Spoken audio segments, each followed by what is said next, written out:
What is up, everybody? It is Stephanie here with Infernal TV, and I am bringing you my Infernal TV blog, the most underrated death songs.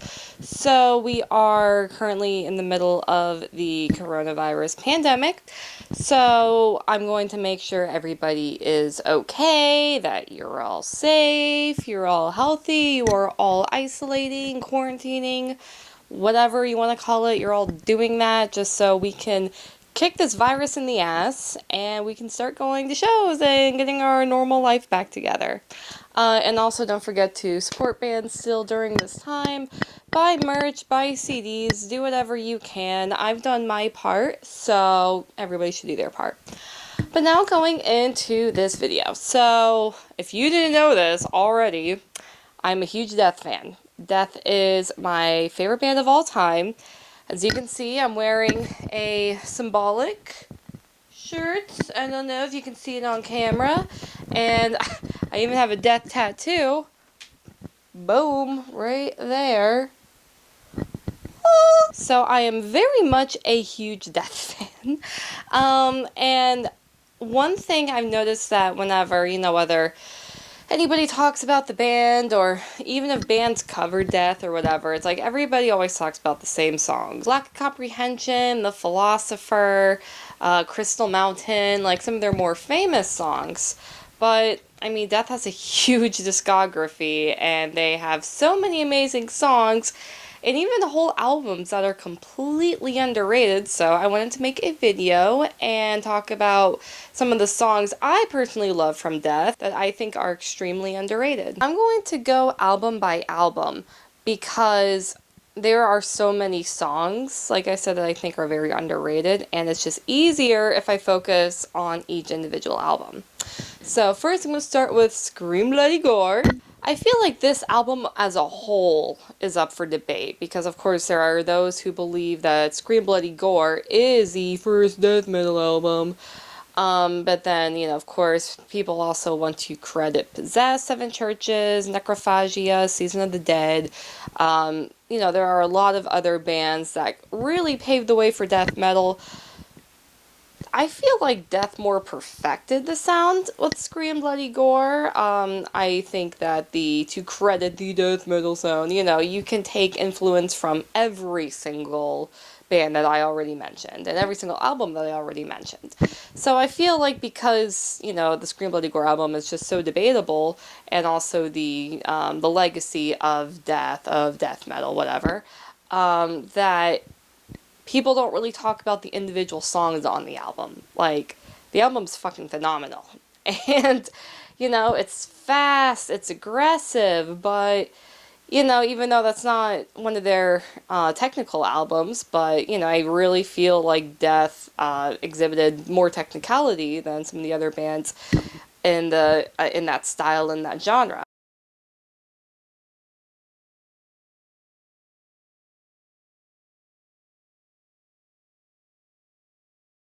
Well, as you can tell, I have a Scream Bloody Gore tattoo. It is my favorite Death album.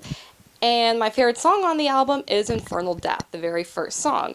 So, and in all honesty, did you notice my website is called Infernal TV? I wonder where I got the name from. So, yep, that's, how I look at it is, that song kind of starts off the album. The weird journey, brutal, 80s horror film inspired journey that the album takes you on. Infernal Death is the song that starts it, and it just goes right in, the first riff is so slow, and then it's and then it just goes into this crazy, fast, more aggressive riff, and the song just immediately catches you, and it paves the way for the rest of the album. I feel like the Infernal Death song as a whole really represents death metal. You know what I mean? The song is super fast and aggressive, but it had, the structure of the song, it's not linear, because I feel like that's what really separates death metal from thrash, is that death metal is just, of course it's more brutal, but, you know, there are so many, like, twists and turns in the songs, and I'm not saying that all thrash bands, it's just, you know, like, completely, you know, linear, that there are no, like, chord progressions or whatever. I'm not saying that at all, but I feel like I hear that more with death metal. You know, I feel like that's more of a, and that became more of a trend in death metal as the genre evolved. So, I really feel like the song Infernal Death really captivates that.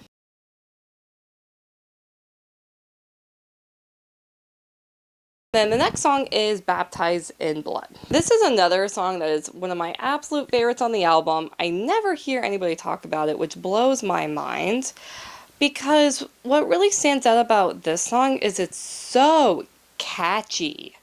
You know, like, and then especially the chorus, where the chorus is very brutal, like, baptized in blood, like, but it's still so, I don't know, it's like, it gets stuck in my head. You know what I mean?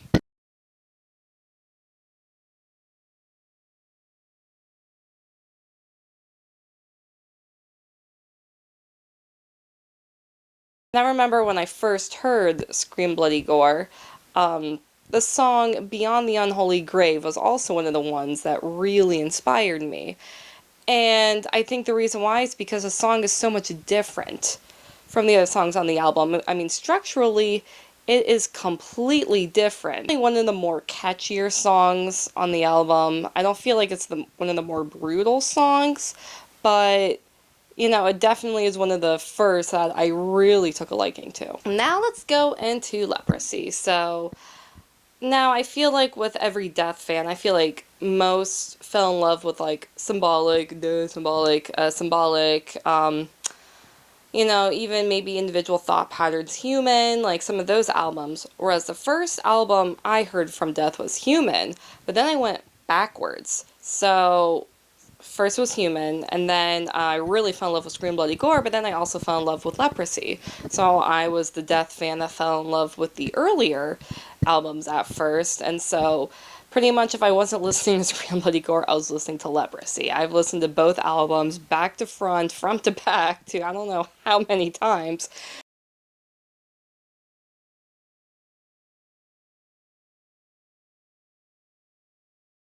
So with Leprosy, I've noticed that, you know, a lot of people, they talk about Pull the Plug, some of the more renowned songs from that album, but Forgotten Past was the very first one I fell in love with. I don't know what it is, it's just like that really like fast tempo intro, and then um, like it's just such a headbang worthy song, you know? Like I'll never forget, there was one time I was driving to class, and I had that, and I was listening to Leprosy in the car, and then Forgotten Past came on. I just started like headbanging, and then I guess I was near my school, and one of the students in my class approached me. They're like, "I saw you headbanging in your car." It's like a weird memory I have of that song, but yeah, like I said, because it's just like such a fast, aggressive headbanging song, and it's, you know, it's one of the ones I guess that captivates me more than other songs on the album.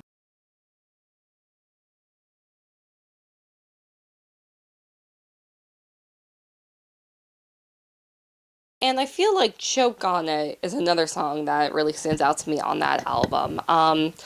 The well, I will say when I talk to a lot of my friends who are guitar players, they say Choke on It is one of their favorite songs on the album because there's some really cool guitar parts in that song that I feel like are different than a lot of the songs on the on the rest of the album. And I feel like now, even though Leprosy, like Death hadn't really entered their like technical or technicality or whatever style with Leprosy, I feel like during those earlier albums, Death still had that, you know, like more, like their songwriting was more complex, the instrumentals were more complex, and I can definitely see that with Leprosy as well. So I really feel like Choke on It, with all like the crazy guitar parts and stuff, I really feel like that song really defines that album. Next album, Spiritual Healing.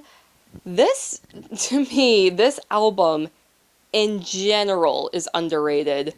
Like, Spiritual Healing is one of my all-time favorite Death albums. And yet most people, when they, rank death albums or whatever, spiritual healing is usually last, or like close to last. Like I remember I I read this article recently. This guy, he ranked death albums best to worst, and spiritual healing was the worst on his list. I mean, he didn't say it was a bad album, but and it's what like, and then I even have a few of my friends who are big death fans, but they're always like, no, I passed over the spiritual healing album, and I'm like, why? It is such a freaking good album. Like, okay, first off, I just have to say it, James fucking Murphy, like, holy shit, he's one of my favorite guitar players of all time. I mean, whether with death or testament or cancer or disincarnate, like, Jesus Christ. Like, every single band, he's ever been in or that he formed or whatever. I mean, he is such a phenomenal guitar player. Like, I don't understand why people don't appreciate the album Spiritual Healing as much as they should. But, I could probably make a separate video going on a rant about this. Like, listen to fucking Spiritual Healing, people! Like, Jesus. But, this video is called The Underrated Death Song, so I do have I have two songs on this list that I want to promote. First one, I mean, like I mentioned, this album as a whole is pretty underrated, but I kind of just want to talk about my favorite song on the album, which is Living Monstrosity. So I think what I like about Living Monstrosity the best is, like, it's just such a great way to start the album. Like, that first riff, like,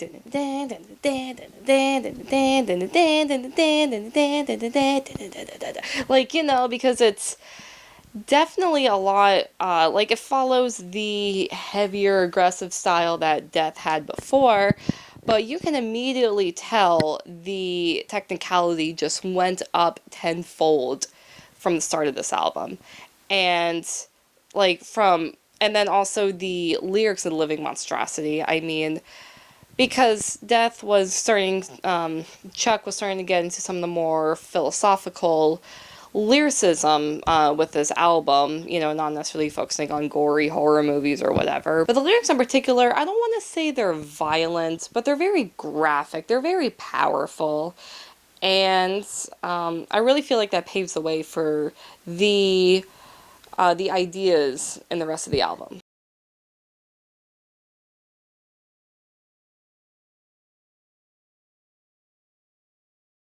And now, like I said, I could probably create a whole entire video talking about this album, but I'm only going to go into one other song on spiritual healing, and that is Low Life.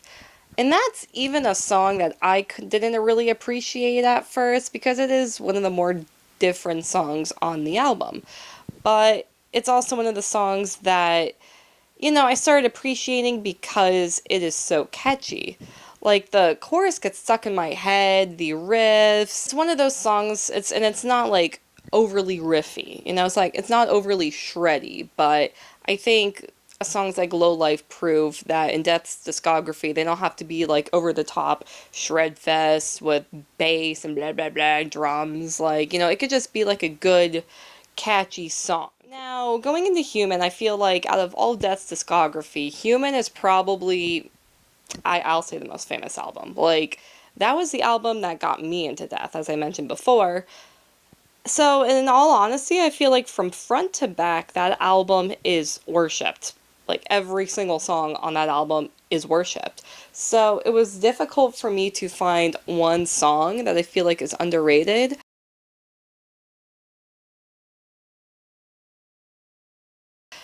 But there is one song I want to discuss, and that is Together as One. I feel like with that song in particular, because that was also one of the songs that immediately caught me when I first discovered the Human album. And I feel like with the song Together as One, it is one of their more aggressive songs, whereas, it still followed like a more progressive and dynamic structure, sound as crazy as some of their other past material, but I feel like that song really stands out from the rest of the album. So going into individual thought patterns, I honestly feel like that surprisingly, this is another album that I think is completely underrated. And I'm also a victim of this. I could not get into individual thought patterns for the longest time. One of those, I like the Philosopher. Like, I picked songs from the album that I would listen to, and actually one of those songs is on this list, Mentally Blind. I will say that was one song from the album I always really, really liked. But one of those, I don't know what it was, just for the longest time I could not get into that album. And I just remember I was over at a party and one of my friends was playing that album and I was like, holy shit, this album's fucking amazing. And then when I got home, I listened to the whole album and then I became hooked. Like now, lately, Individual Thought Patterns has been one of the albums I've been listening to the most. And I'm kind of surprised because talking to other Death fan friends of mine, they all say the same thing. I actually have another music journalist photographer colleague. He and I were talking about Death, and he was saying Individual Thought Patterns was his favorite album, and he said, I honestly don't know anybody else who thinks this album is their favorite. This album probably has some of the best guitar work. I mean, thank you, Andy LaRocque. Like, Jesus Christ, that man doesn't fuck around. If Chuck is like, hey, dude, play a solo, he's like, okay, like, I don't even know how the fuck he plays a lot of those songs, and it's funny because, well, first song I'm going to go into is Overactive Imagination, but it's funny because my boyfriend and one of my best friends are learning that song right now, and they're both struggling with Andy LaRocque's parts of the solo. They're like, I can't fucking get this down. So it's like, shit.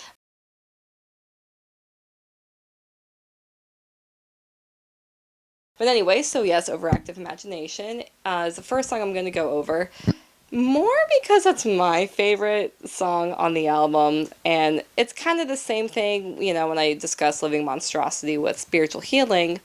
I feel like that, like, Overactive Imagination is just such a good way to start that album, you know what I mean? I feel like the reason why is because the song is just catchy.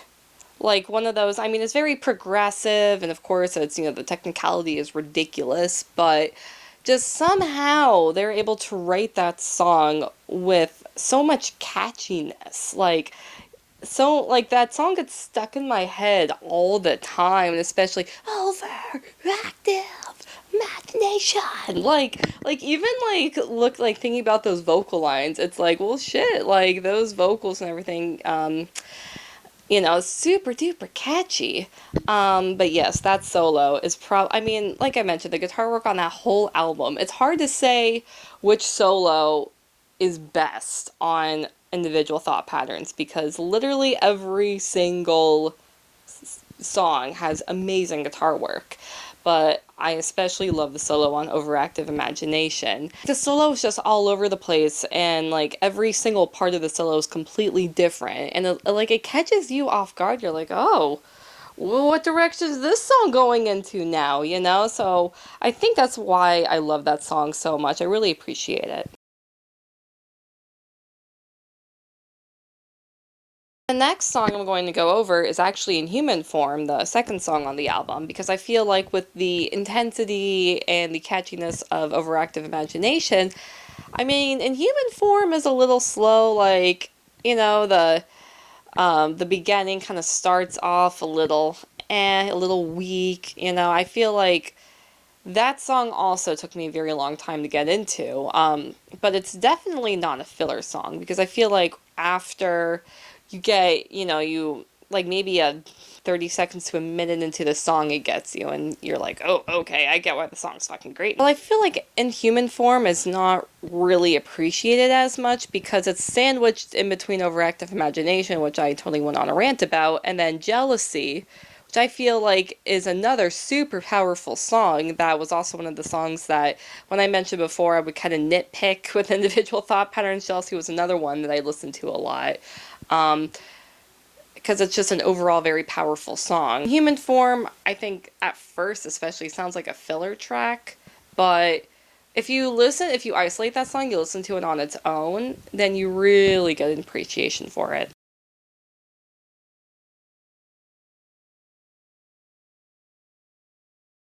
And then, like I mentioned before, I really liked Mentally Blind before I could get into the Individual Thought Patterns album. And I think the reason why is because it's not as much of a shreddy album as the rest of the songs. Not saying that there aren't good guitar parts. The solo in that song is absolutely phenomenal.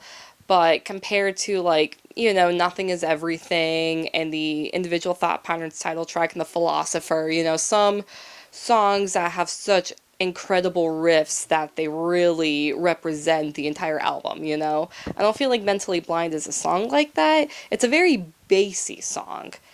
And I could be biased, when I talk about the song because I absolutely love Steve DiGiorgio. He could literally play Twinkle Twinkle Little Star on bass and I will be captivated by it. Like, that is how highly I think of him as a bass player. So he just has such good bass parts in that song. Probably some of the best on the entire album. And then going into maybe some of the guitars on the Mentally Blind song, I feel like I mentioned, it's not overly shreddy, but there are some really good hooks in that song. Like the song, like structurally, the song is great. And it really catches you throughout the entire song, but I noticed that it's more of like, it's like a hooky song. It's like you get like the guitar parts that hook you in, or the bass parts that hook you in, like I kind of mentioned before.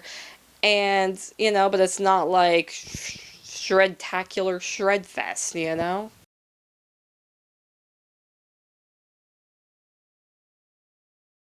And finally, Individual Thought Patterns has a lot of songs that I feel like are very underrated, because the album as a whole is very underrated.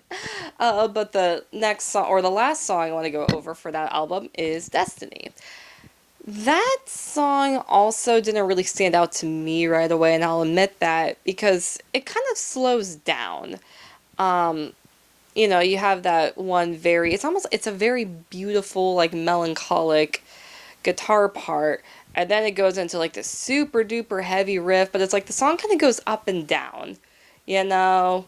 And even the chorus is a little weird, like, you know what I mean? Like, I'm not sure if I'm like singing that melody right, but like it's a little odd, but one of those when I finally like actually listened to the song on its own, I could really appreciate it. And I think the reason why the song is a little odd is because the tempo is completely different from the rest of the album. Actually, when I was putting together this list, I was listening back on that song and I was thinking, like, you know what, like, what is up with this song? Like, why have I always thought it was kind of a weird song? So I listened to Destiny compared to a lot of the other key songs on the album, and I realized, like, the tempo is completely different. So I feel like that's why it's mainly looked at as a filler track on the album, but if you listen to it on its own, then you'll really get appreciation for that song. Now we're going to Symbolic. Woohoo! I'm wearing my Symbolic shirt for the video. This is another one of... Okay, so I'm sure every single Death fan will want to crucify me after I say this. For the longest time, I literally thought the Symbolic album was overrated. Like, this is another album it took me so long to get into, because it's like, I just hear about Crystal Mountain all the time, and the Symbolic title track, and da-da-da, like some of the other songs on the album, and I was like, this album's not that great, like, Cupid is way better than Symbolic. Like, I was just that elitist asshole about this album. And what actually changed my perception of this album, for some reason, is a breakup.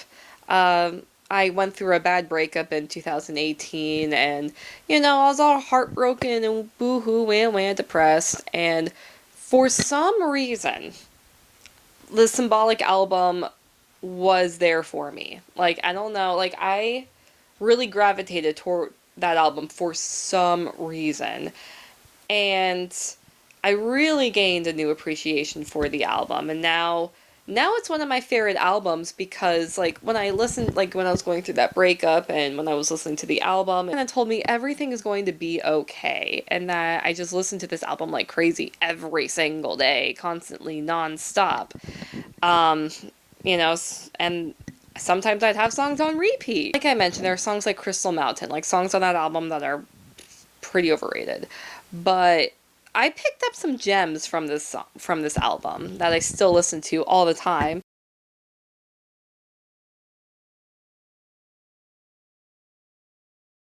The first I will go over is actually my favorite song, and that is Empty Words. Empty Words, like, I just remember the first time I heard that chorus, like, and like hearing, like that super melodic guitar part, it's just like, you know what I mean? It's just something about that chorus. It just, like, catches you, you know? And I feel like that's not one of the more technical songs on the album. Well, I mean, of course, the solo is absolutely ridiculous, thanks to Mr. Bobby Keebley? I don't know how to pronounce his last name. I hear like 1,000 different pronunciations, so I don't know. But anyway, yeah, of course, thanks to him, he has an absolutely ridiculous solo. One of my favorite solos on that entire album, actually. But I feel like with that song, it's like the melodies in that song are just so catchy. It's like when I was going through that rough patch, you know, in my life, and I would just listen to that song over and over and over and over and over again, like on repeat, literally. It's like for some reason, just that song would make me so happy. You know what I mean? I do want to go into that solo because like, of course, you get Bobby's like crazy fast, like, you know, he's a jazz player, so, you know, some ridiculous parts in that solo. But then it's like that super beautiful, catchy part that it's like, you know, I feel like the writing on Symbolic, now that I've really listened to it like 1,000 fucking times in the years 2018 and 2019, like, I feel like I have so much more appreciation for that album, but more specifically because of the songwriting. Like, there are so many amazing, like, catchy parts, and, you know, that they just really stick with, or they stick with me at least.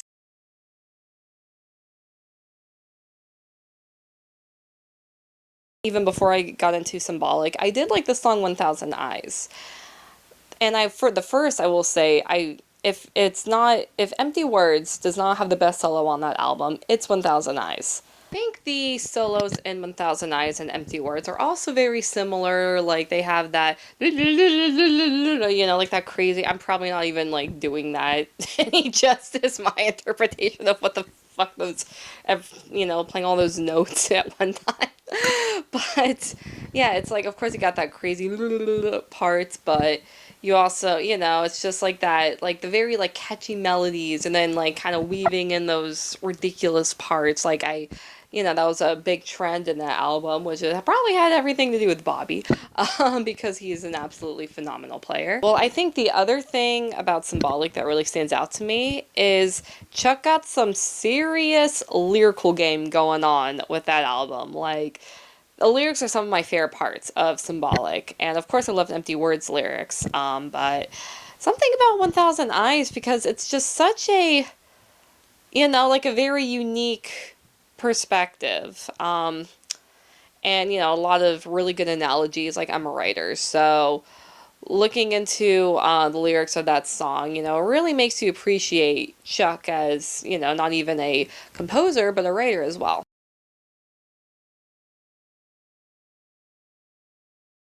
Next song I'm going into is Without Judgment. I think by far Without Judgment has the best lyrics on the album.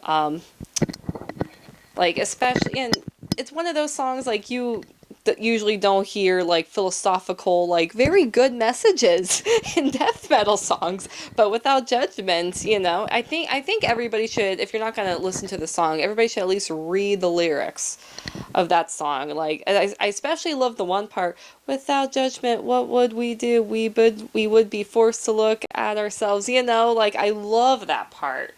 Um, I mean, I probably got like a lyric or two wrong. I know you all know what part of the song I'm talking about. Yeah, it's like, I just remember when I first heard that part, it's like, oh my god, because I do feel like we can all be assholes, you know, like, you know, like what those type of people, but like, when you really think about it, like, yes, why do we judge others? Because we're not looking at ourselves, we're looking and making ourselves better. We're looking at others around us and we're putting them down so we feel better. And there really is a good message with that song, and I feel like the composition of that song really, really matches the theme of the song. That it's more melodic song. Like one of my favorite parts of the song is when the song is when the guitars go, and then I feel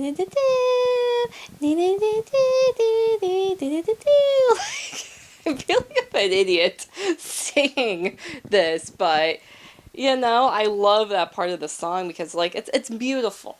It's a very like melodic, and then the bass, and also Kelly Conlon he does not get enough recognition. I love his bass parts on this album. Like the bass, and I'm not going to talk about Sacred Serenity, even though that is a pretty underrated song. I don't feel like it's, a lot of people talk about that song, in my opinion, or from what I have witnessed.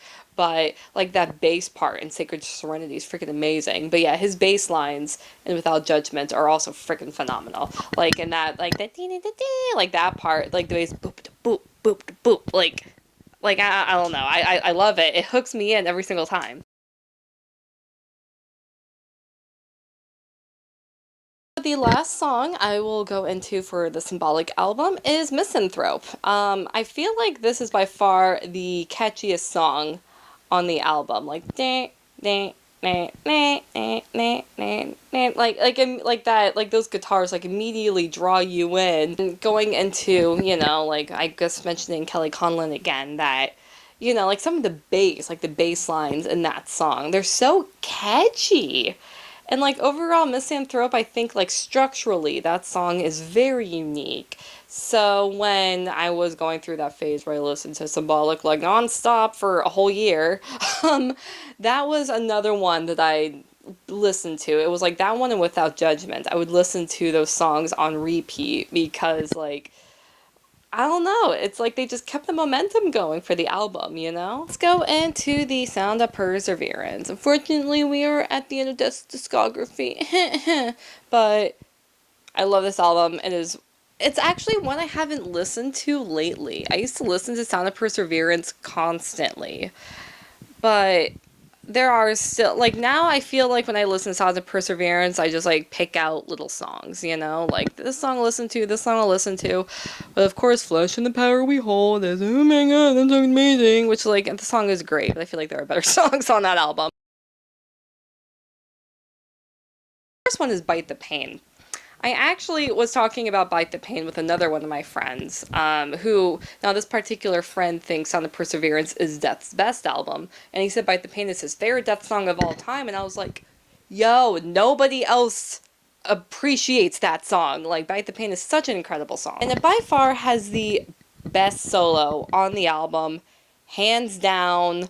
Like, some of the crazy, like, screeching guitar parts, and it's, like, fast and all over the place. And I remember when I first heard that song, I was like, whoa, like, dang, Shannon Ham, where'd that come from? Holy shit, And even though during the later part of Death's career, of course, Chuck wasn't really into extreme music anymore, but that song to me sounds very thrashy. I feel like that is one of their more faster, crazier songs, especially on that album. Like, to me, that's a song that really stands out for that reason.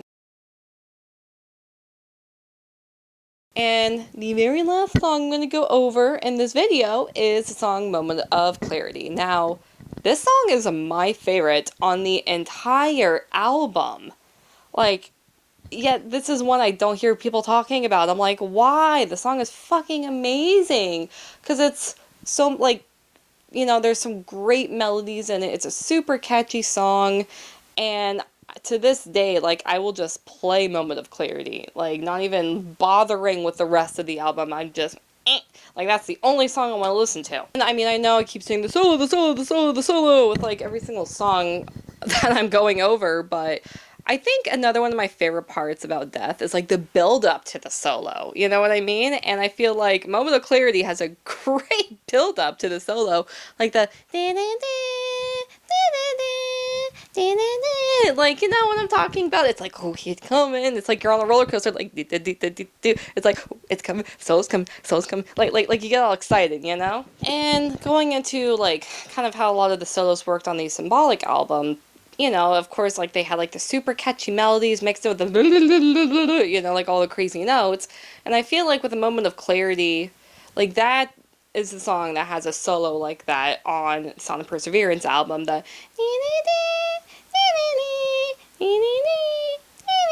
you know, like, I love that, and I just, like, hold on to that, and then, of course, it's, like, the crazy, you know, like, mixed in with it. It's, like, I don't know, it's so cool. And I'll also never forget when I was watching the Death by Metal documentary, because I know that they mentioned that, I guess that was one of the songs that was originally supposed to be, like, a power metal song, or a heavy metal song, or whatever, like, not supposed to be a death song, and they actually showed a clip of, I guess, I can't remember if it was Chuck or somebody else, like, actually singing it. And I was like, nah, I don't like that. Nope. So I mean, I'm sure if Chuck was still around today, he'd be like, you know, but I'm glad it was a death song. I'm glad it didn't just, you know, either, you know, become like a power metal song or get trashed or whatever. Like, I'm glad that song exists and it's in its pure natural death metal form, you know? So, thank you again for checking out this video of my underrated death songs. I'm hoping to put out some more video blogs or whatever during this quarantine. I was supposed to have a decent amount of interviews, but shows are canceled, so I'm trying to figure out what else to do with my channel. But yep, so thank you again for checking out this video, and if there are any video blog ideas you have for me, or maybe you just want me to create a whole blog of me talking about the Spiritual Healing album, because I will totally do that, because that album deserves all the recognition. Anyway, subscribe, if you're watching this on YouTube, subscribe to my YouTube channel. Follow Infernal TV on social media. We're on Facebook, Instagram, Twitter. I will put all the links down below in the description of this video. So thank you again for watching, and stay metal and listen to death, and don't get sick and run around in public like an idiot, because you should not be getting sick. You know, all of us death metal people have to be alive and well and happy to listen to death and other badass bands. So, see everyone!